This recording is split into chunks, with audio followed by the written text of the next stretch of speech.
যে ফ্যাসিবাদ ধ্বংস করে দিয়েছে দেশের অর্থনীতি, সমাজ, স্বাস্থ্য ব্যবস্থা, শিক্ষা ব্যবস্থা, এগুলোর পরিবর্তন বিএনপি নিয়ে আসবে, এটা মানুষের আশা, বলেন তিনি।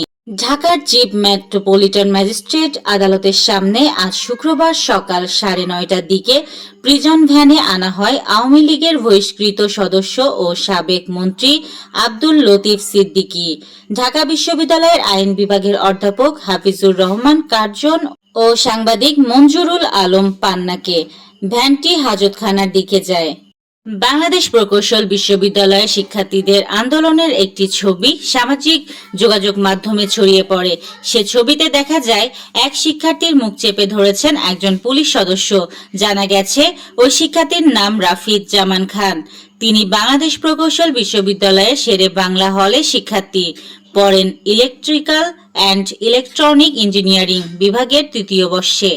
নিউ মোরিং কন্টেইনার টার্মিনালে একদিনে সর্বোচ্চ পরিমাণ কন্টেইনার হ্যান্ডেলিংয়ের রেকর্ড করেছে চট্টগ্রাম বন্দর।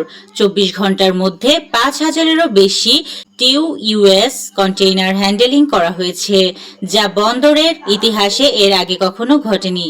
গাজায় দখলদার ইসরায়েলি সেনাবাহিনী মাইক্রোসফটের সফটওয়্যার ব্যবহার করেছে এমন দাবি করে কোম্পানির নীতিমালা লঙ্ঘনের অভিযোগে 4 কর্মীকে বরখাস্ত করেছে মাইক্রোসফট। শুক্রবার কাতার ভিত্তিক গণমাধ্যম আল জাজিরার এক প্রতিবেদনে এ তথ্য জানানো হয়। মার্কিন vice president JD Vance president Donald ট্রাম্পের স্বাস্থ্য নিয়ে চলমান উদ্বেগ খণ্ডন করে বলেছেন, ট্রাম্প সম্পূর্ণ সুস্থ এবং উদ্যমী। বৃহস্পতিবার ইউএসএ টুডোকে দেওয়া এক সাক্ষাৎকারে ভান্স আরও বলেন, যদি কোনো ভয়াবহ ট্র্যাজেডি ঘটে তবে আমি প্রেসিডেন্টের দায়িত্ব নিতে সম্পূর্ণ প্রস্তুত।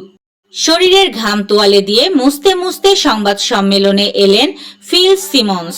ঘণ্টা 3 অনুশীলনের ক্লান্তি কাটাতে বাংলাদেশের প্রধান কোচ হাতে নিলেন পানির বোতলও।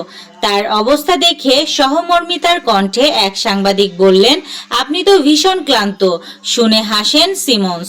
পরে প্রায় 10 মিনিটের সংবাদ সম্মেলনে তার বলা কথাগুলোর সারাংশ করতে গেলে যদিও মনে হবে তার লম্বা পথ চলা কেবল শুরু, তাই এখনই ক্লান্ত হওয়ার সুযোগ নেই। সাফ অনূর্ধ্ব 17 নারী চ্যাম্পিয়নশিপে আজ ভুটানের সঙ্গে 1-1 গোলে ড্র করেছে বাংলাদেশ। এই ড্রয়ে শিরোপা দৌড়ে বাংলাদেশ অনেকটাই পিছিয়ে গেছে।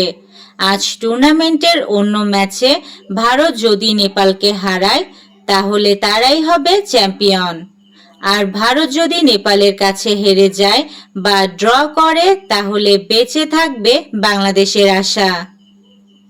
এই ছিল আজকের শীর্ষ সংবাদ। ছিলাম আমি ইয়াসমিন আক্তার, সুরমা টিভি 24।